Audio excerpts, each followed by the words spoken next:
പെട്ടെന്ന് ഈസി ആയിട്ട് നമുക്ക് സ്ക്രഞ്ചീസ് എങ്ങനെ ഉണ്ടാക്കാൻ നോക്കാം. അതിനായിട്ട് ഞാനൊരു കട്ട് പീസ് എടുത്തിട്ടുണ്ട്. അതിൻ്റെ ലെങ്ത്ത് 40 സെൻറ്റിമീറ്ററും വിഡ്ത്ത് 4 സെൻറ്റിമീറ്ററുമാണ്. അതിൻ്റെ അരികിലൂടെ ഇതേപോലെ അടിച്ചെടുക്കുന്നുണ്ട്.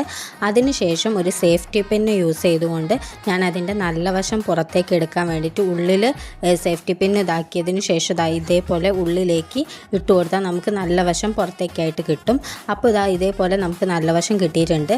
അതിനുശേഷം നമ്മൾ ഇതേപോലത്തെ ഒരു ബണ്ണ് കട്ട് ചെയ്തെടുത്തിട്ട് അതിൻ്റെ സേഫ്റ്റി പിന്ന് യൂസ് ചെയ്തിട്ട് അതും ഇതുപോലെ തന്നെ ഉള്ളിലൂടെ കടത്തി വിട്ട് കഴിഞ്ഞാൽ നമുക്ക് സ്ക്രഞ്ചീസിൻ്റെ എല്ലാ പണിയും കഴിഞ്ഞു. ഇനി ഇത് ഈ അറ്റത്തൂടെ ഈ ബണ്ണിൻ്റെ അറ്റത്തൂടെയും അതേപോലെ തന്നെ സ്ക്രഞ്ചീസിൻ്റെ ആ ഹോളിലൂടെയും അടിച്ചു കൊടുത്താൽ നമുക്ക് അടിപൊളിയായിട്ട് പെട്ടെന്ന് തന്നെ സ്ക്രഞ്ചീസ് ഉണ്ടാക്കാൻ പറ്റും. വളരെ ഈസിയാണ്. 5 മിനിറ്റ് കൂടി നമുക്ക് കഷ്ടി വേണ്ട. ഈസി ആയിട്ട് നമുക്ക് സ്ക്രഞ്ചീസ് ഉണ്ടാക്കാനായിട്ട് പറ്റും. അപ്പോൾ വീഡിയോ ഇഷ്ടമായിട്ടുണ്ടെങ്കിൽ ലൈക്ക് ചെയ്യുക. അപ്പോൾ അടുത്തൊരു വീഡിയോ ആയിട്ട് കാണുന്നവരെ ബൈ.